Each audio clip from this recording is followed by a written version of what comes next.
And here we are back with hot coffee and a Siggy.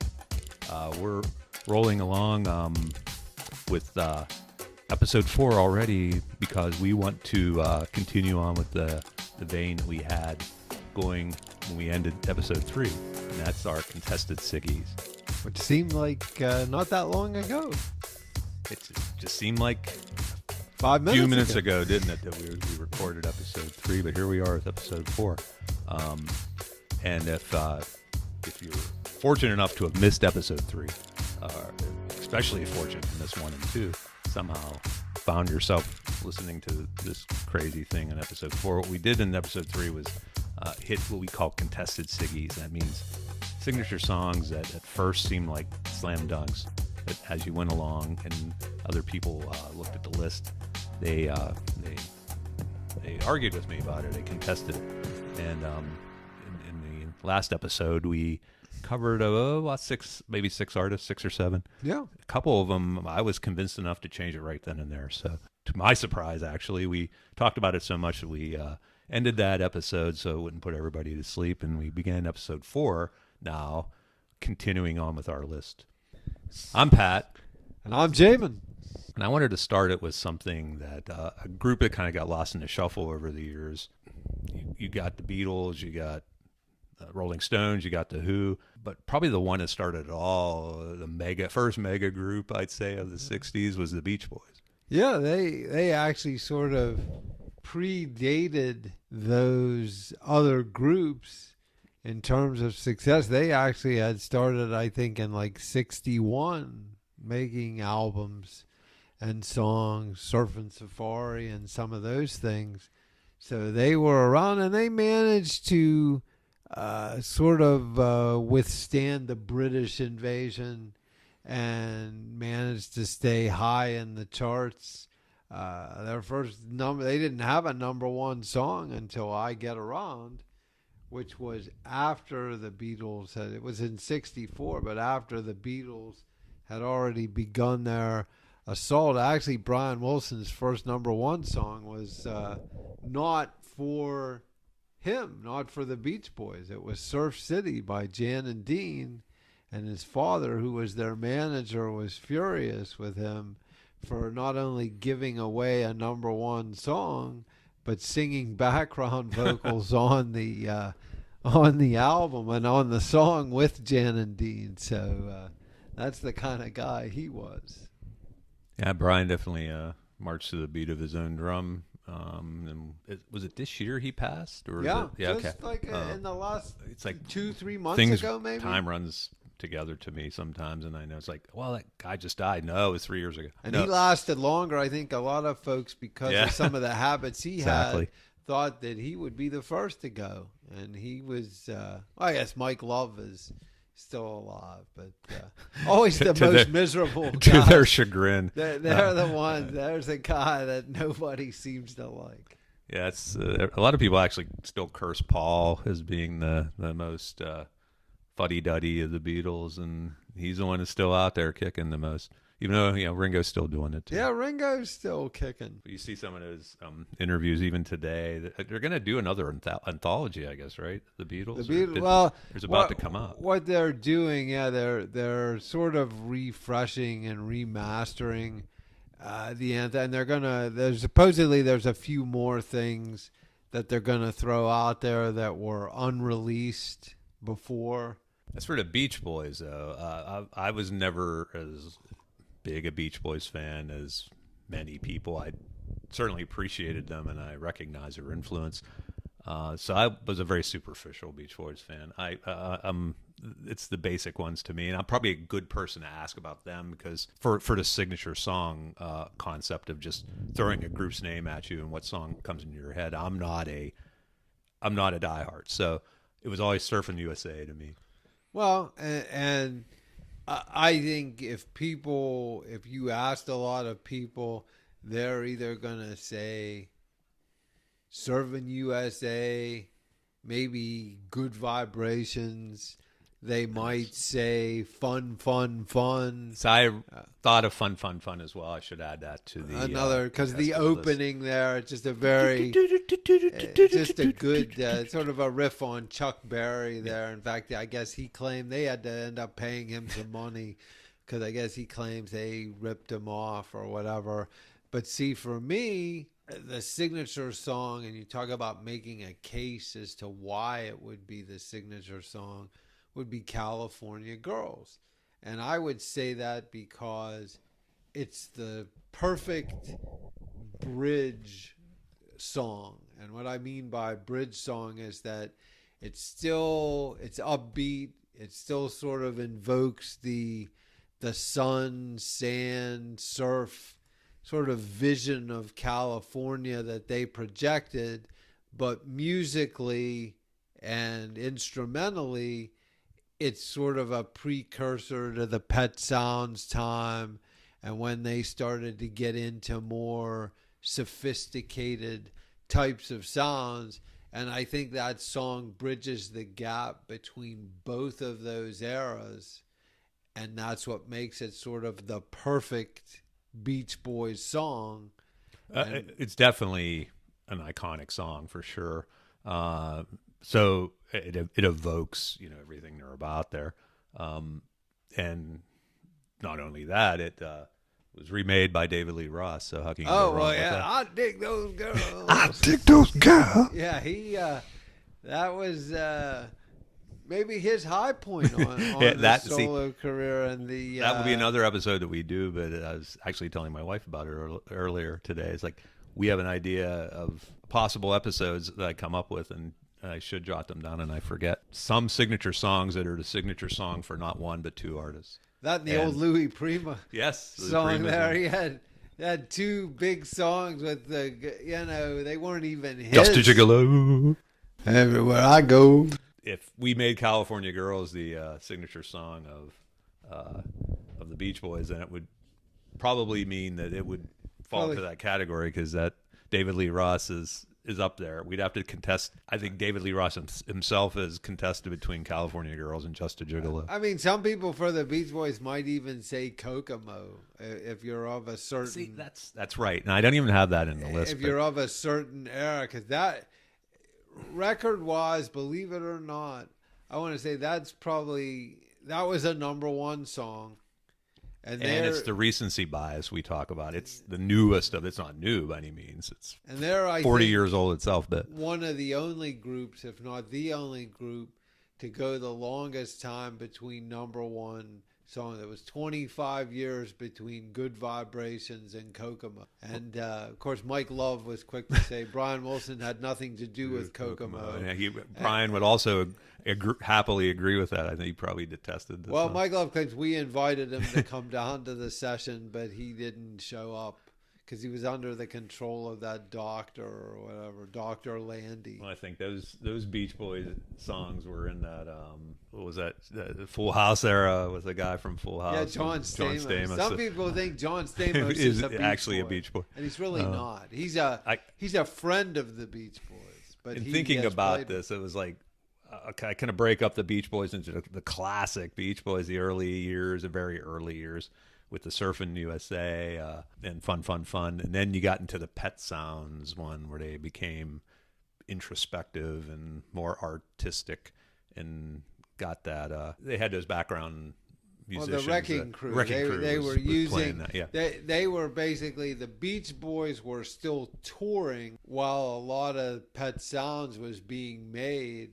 And Brian was getting the backing stuff going with the Wrecking Crew. And then when these guys came back in off the road, they were putting their vocals on things. And of course, Pet Sounds inspired Sgt. Pepper. Yes. And maybe some other groups' big albums at that time. It was a pretty groundbreaking. And I would say for Pet Sounds, I can remember buying the album, again, at Garbage Records for probably like $3 or $4. And bringing back when you still had the turntable. I think we were still in the dorm. The Sears stereo. and putting the headphones on and listening to it through the headphones. And I thought, well, that was the way to listen to Yep. that album, because of the music was good, the instrumental part, but the vocals and everything were good. They were probably, Brian probably at least creatively and maybe even mentally, like, kind of shot his wad on that album. And some people say maybe that's the last great thing he did. But fortunately, he had some other great things, and he wrote a lot of big songs, so that's why he still continued to get a lot of royalties and things like that, whereas the other He had the freedom to do it. Yeah. guys in the group didn't really have that. Although Mike, So it's like, I've often thought about maybe with some of those kind of acts, maybe the Stones and the Beatles fit in there too, that they should have era signature songs, because they're just so I would say for iconic, the Beatles, and they spread that's definitely across true. so many. We'll talk about the Beatles. That's of course, the whitest of the whales.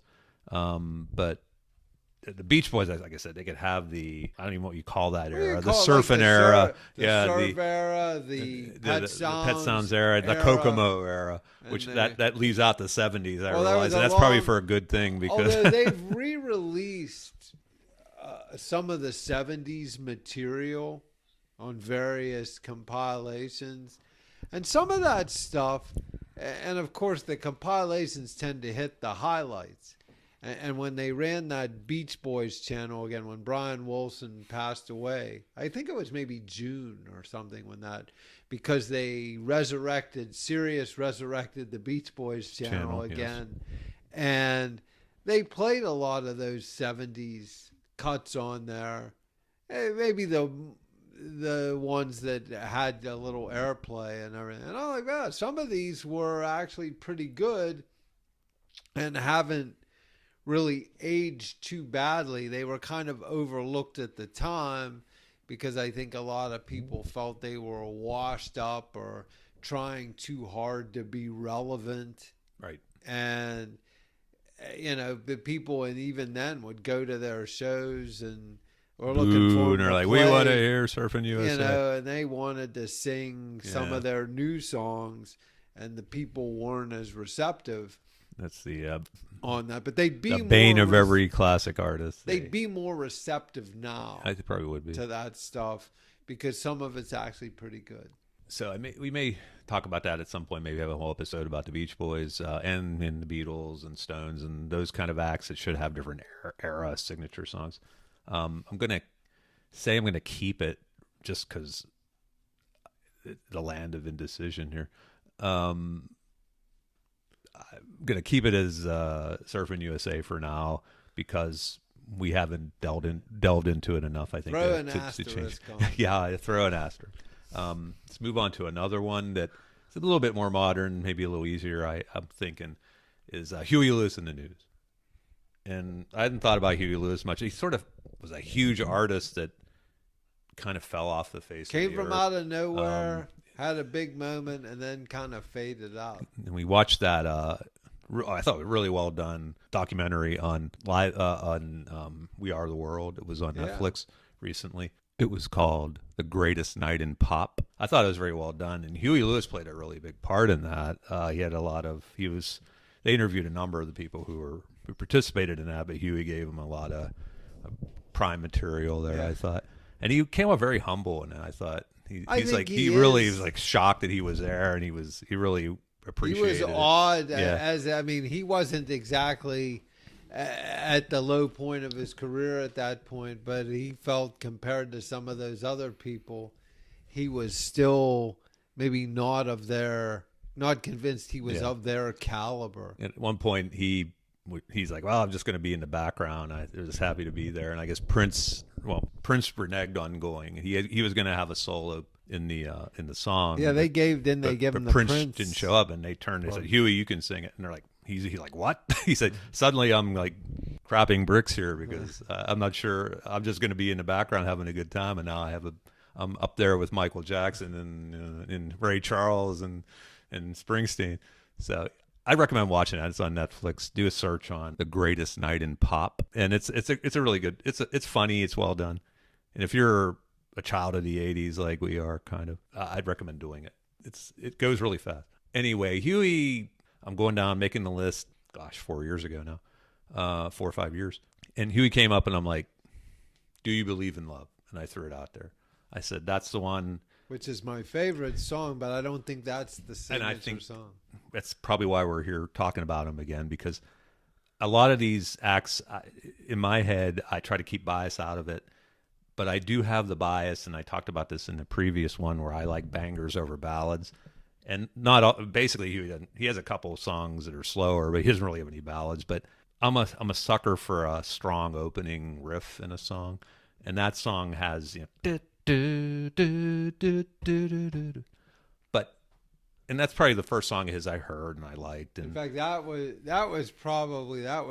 the really big album was the one that I Want a New Drug, yes. Harder Rock and Roll, right. And I Want a New Drug has that riff as well. And Do You Believe in Love? That was before that. That was his first album. I think that was Picture This. That was a standout song and got some play. And maybe even like after those other songs became big, people might have even gone back and said, "Oh, okay, wow." It probably helped the album out and helped that song let's get more listen play. to the album. It was again. I don't think it was it may have been in a top 20 song. I don't think it was a number one song, but it probably had staying power because that follow-up album was just massive. And that was when we, our first year of college. It was 1983, 84. So I'd say Harder Rock and Roll. To me, that's the signature. As time goes on, I'm thinking the same thing. His more, he's had other songs too. I Want a New Drug. It was a big one. Stuck on You. And he had the songs from the Back to the Future. Really huge songs in that. Love. Power of Love, yeah. Back in Time. I think Back in Time's an underrated song. It was like one of the, that's a perfect song that someone comes to you and says, "I'm going to charge you with writing a theme song to fit a movie." And I think that fits it perfectly. And it didn't suck. It was a good song that he sang that he wrote that fit the movie perfectly. Most of the songs of his, like that's a group I like, Huey Lewis and the News. Most of their songs, it's like are listenable. And they're, have a decent beat. Like I say, he wasn't a big ballad guy. That wasn't what they were. And they were a bar band from San Francisco, I guess, and they hit it big at the right time. Harder Rock and Roll, I think, probably should be his signature song, and I think I'm going to make the official change on that. Some Huey Lewis, more of the news trivia that maybe you didn't even know, because you know a lot of trivia that I don't. But it's an unusual tie, but way before Huey Lewis and the News hit it big in America, and they're known as a San Francisco group. They got their start, more early success playing in England. Oh, I did not. And they were the backup group, or the background, or the backing group for Elvis Costello at one time. Interesting. Before it was Elvis Costello and the Attractions. Yes, it was. These guys didn't call himself the News, but and Huey was in there, but he didn't do any singing. I guess he played harmonica, things like that. But most of the guys of the News, including him, probably got their first paying gigs by backing Elvis Costello in some of his early albums. Would they have been on any of his like bigger songs of that? No, I think it was like his first couple albums that weren't big here at all, and weren't even that big in England either. Because I had this playlist on Spotify it just said Daily Mix 5. Try this, and it was a lot of. It had on it for whatever, like a lot of Elvis Costello songs, Nick Lowe. Yep. Because they're kind of intertwined. And I think they had stuff to do with Nick Lowe too, and Dave Edmunds. And what's so fun? Well, and they had like Dave Edmunds, because they had that group, I think, Rockpile, which was Nick Lowe, Dave Edmunds, and a couple other guys that I can't think of the names. And those guys would co-produce each other's album. Elvis Well, what's Costello so funny produced about Nick Peace, Lowe. Love, Yeah, and right. Understanding? That's a Nick That's Lowe, a Nick Lowe song for Elvis Costello. That Elvis Costello had the big. They also played that song, and I always think of YDD every day I write the book, because they used to play that one all the time for Elvis Costello. That was a big. Yeah, early that 80s is my song. favorite Elvis Costello song. And originally when I made this list, I was like, that's got to be a signature song. That's where my bias crept in, and I'm like, nah, that's my favorite. But I think they it's pushed that to be a hit too some much of for the him. earlier. I like that song, Allison. I think that could be song. What's so funny about Peace, Yeah, Love? there's That's so many. Yeah, probably his. That's become more.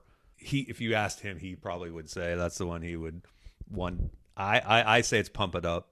Yeah, that's another one. I say more people, mainstream people. He became more respected over years, more than he is liked, I think. What was that song? Radio. That was another. Radio. Oliver's Army. That's a fantastic song. That was another. I cut my teeth in the early 80s on song. Elvis Costello's greatest hits. And in fact, they had, so that thing I was listening to was Elvis Costello, Nick Lowe.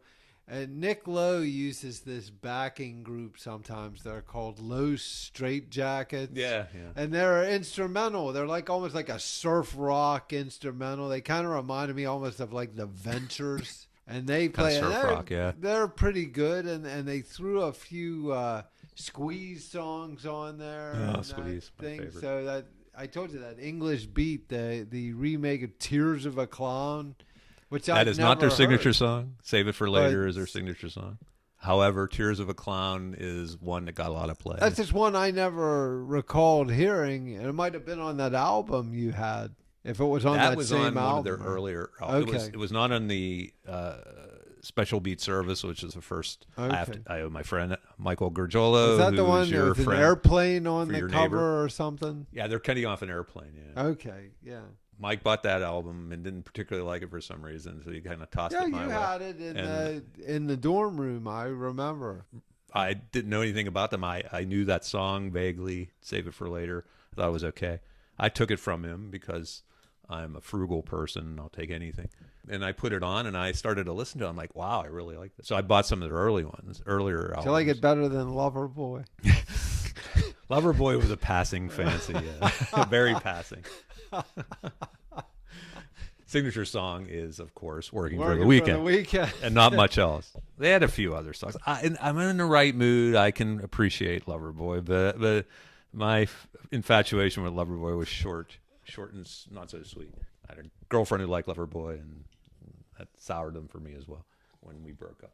So what were we talking? Huey Lewis. So Huey Lewis, I think to Heart of Rock and Roll, I think we can put that to bed and say I'm going to change it to Heart of Rock and Roll. Another one on the list that I thought was kind of interesting, and we touched on it in the first episode, is Michael Jackson. Okay, yeah. That's one I thought was a slam dunk at the time when I put the list together. I thought it was Billie Jean. I think it's Thriller. That was a late contender on.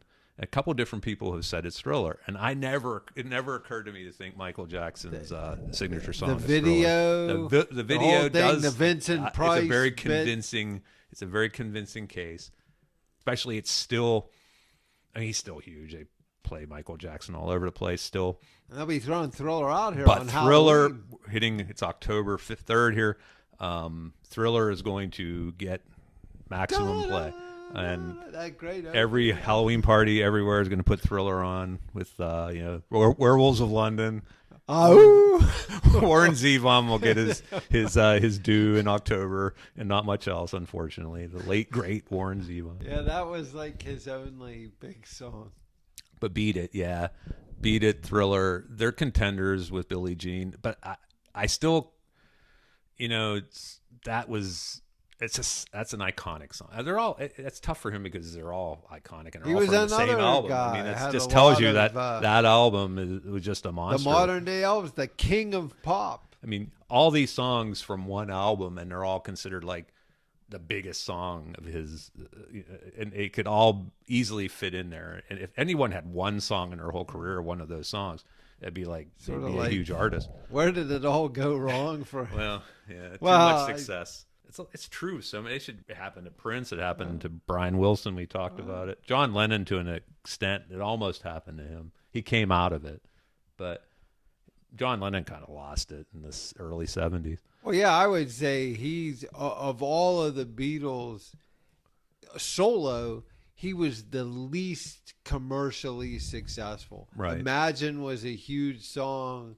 And between Imagine and Double Fantasy, which was sort of, I guess, like his comeback album, and there were some big songs on there, he didn't really have a lot. Whatever Gets You Through the Night with Elton John, and maybe a couple other songs in the 70s. But for like almost 5 years, he didn't do anything. From 75 to 80. Yeah. When he did the house Double husband Fantasy, thing. That's admirable. If you read his big interview in Playboy magazine, he made his case for it. But what was You have great to respect about that, John Lennon is that he was not only critical of other people, which he was, he was critical of himself. Yeah, he really hated his own work. And he had a lot of things that people say, well, what about this song? Well, that was crap. Yeah, I threw that was out. a load of crap. That was my Fat Elvis period or whatever. He would say stuff like that. Yeah, and he was not.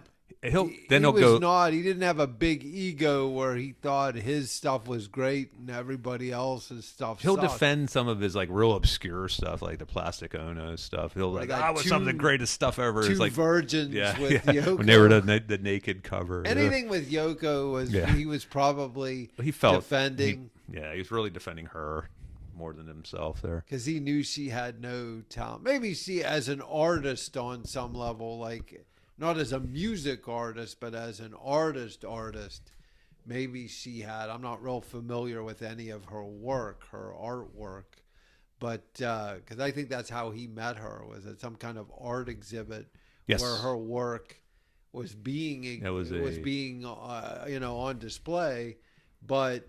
As a musician, he would probably have to admit she was terrible.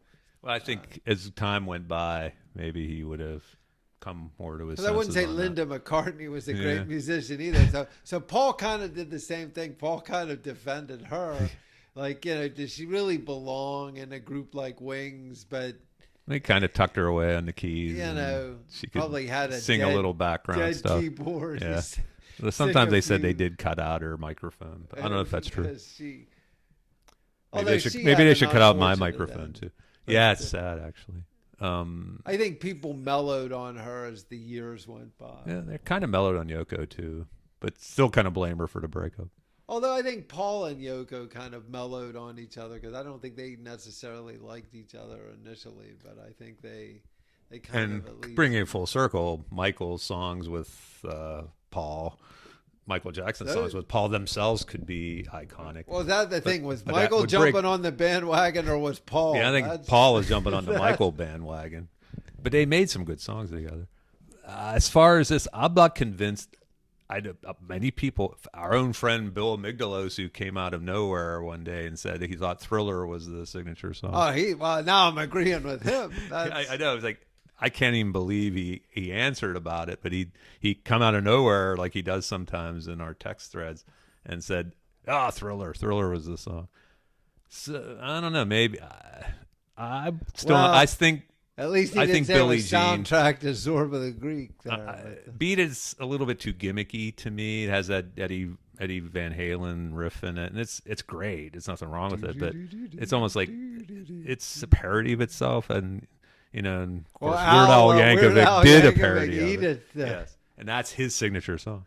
But Billie Jean, I'm going to keep it at Billie Jean. What is our email again, Jamin? Hot coffee and AND, a Siggy with an S, at gmail.com. Yes, if you disagree on that, I'm happy to take more opinions on it. As we're already hitting the 33-minute mark of this episode, I didn't think we would even do one episode of 20 minutes for. Another one is I'm going to yield to you on, because you're more of a fan and more experienced with the catalog. Simon and Garfunkel. Oh, Simon and Garfunkel. Now, see, you had a few songs on the list there, and for me, I think it's Bridge Over Troubled Water, because I think that was really the end. for them. That was like their last album. And that's when they sort of went from being, to me, just sort of a folk duo to just more of an overall pop, big pop phenomena.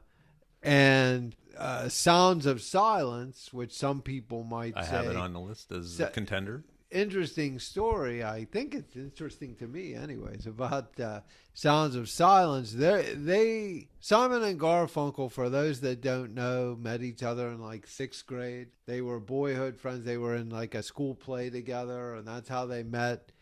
They actually had a hit in the 1950s when they were teenagers.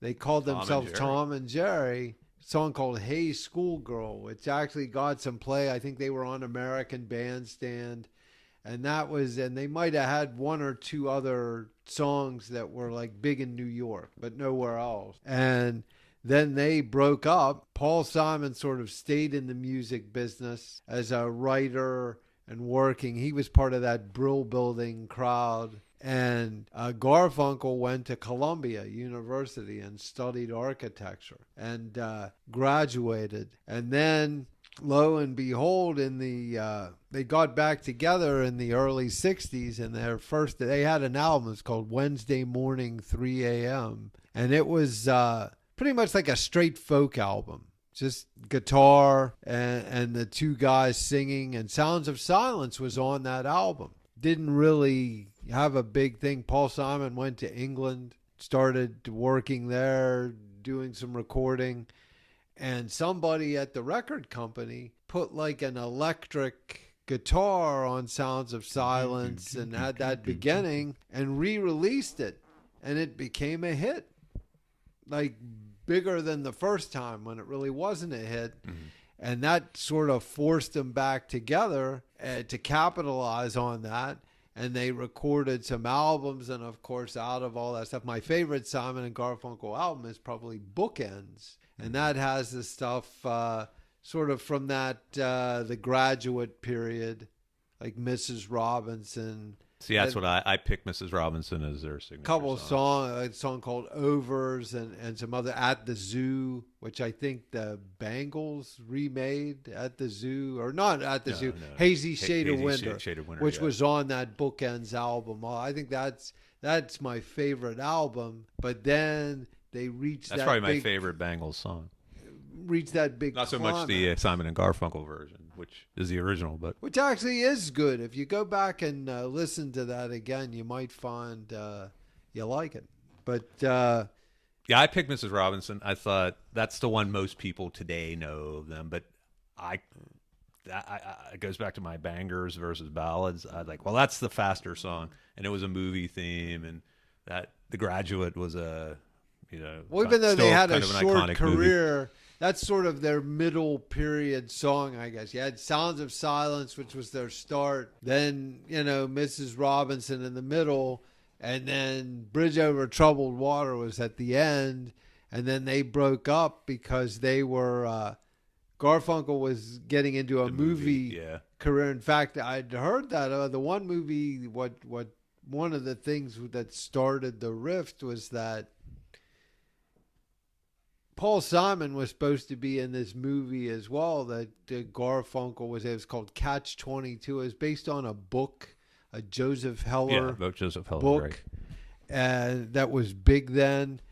And they cut Simon's part out for whatever reason. They didn't feel he was photogenic enough, maybe. Whatever the reason was, but Isn't he they very short. He's very short. Right? Garfunkel. He's like 5'6" or something. Short and bitter. Well, and Garfunkel went on to a few other movies. He was in a big movie, Carnal Knowledge, with Jack Nicholson and Candice Bergen. Yeah, I've heard of that. I didn't see it. And maybe Catherine Ross was the other person in that movie. She was in The Graduate, too, I think, with Dustin Hoffman.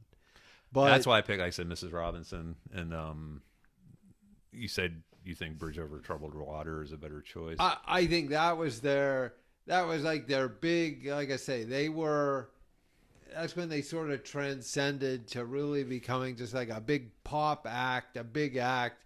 Like they toured based on that album and like they had a backing band and all that, whereas before they just kind of gone out. It was just the two of them and his guitar. Yep.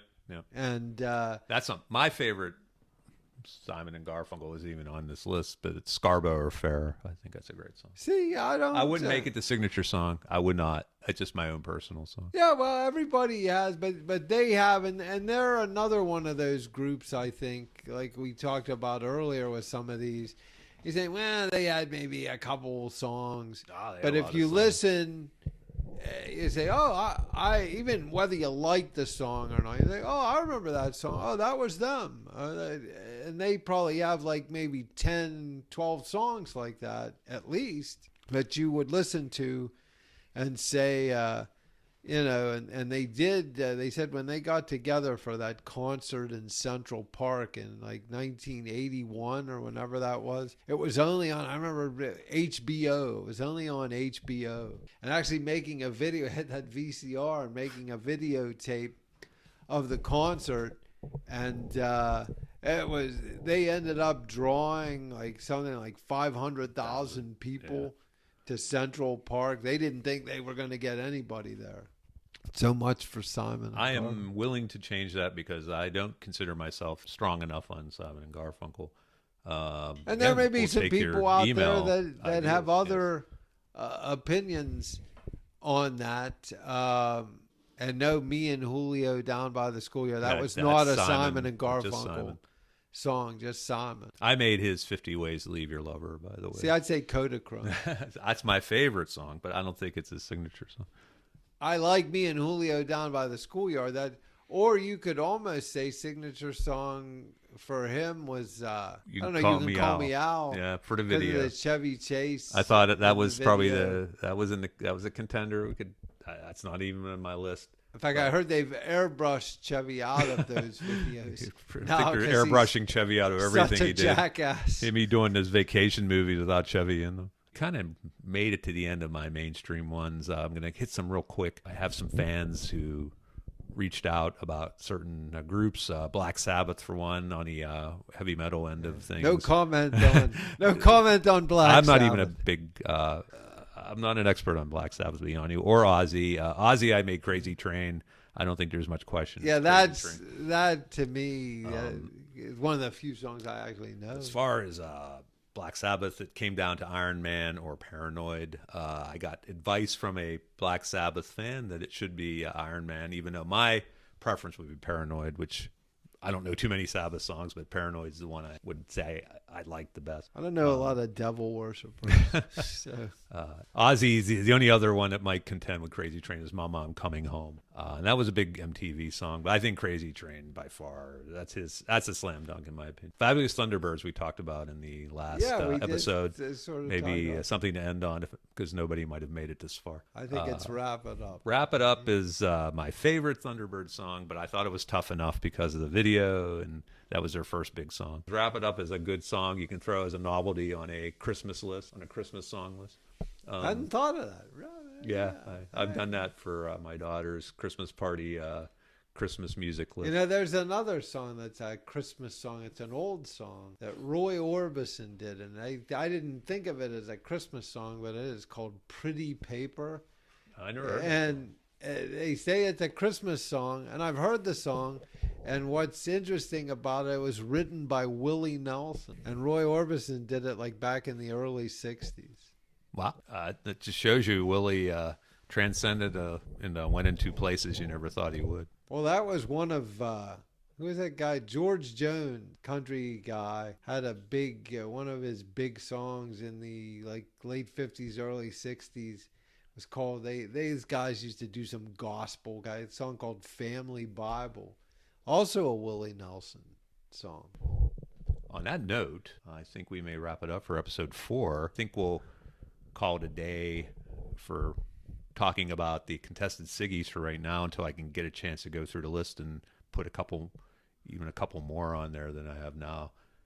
But I think we can go on with this for quite a while. Meanwhile, if you have any ideas or suggestions for episodes for something beyond just this or that, this song or that song, again, give us an email, and that email address is hot coffee and A-N-D, a Siggy with an S, at gmail.com. And check us out on the web by searching on Google for Hot Coffee and a Siggy. Thanks for your support.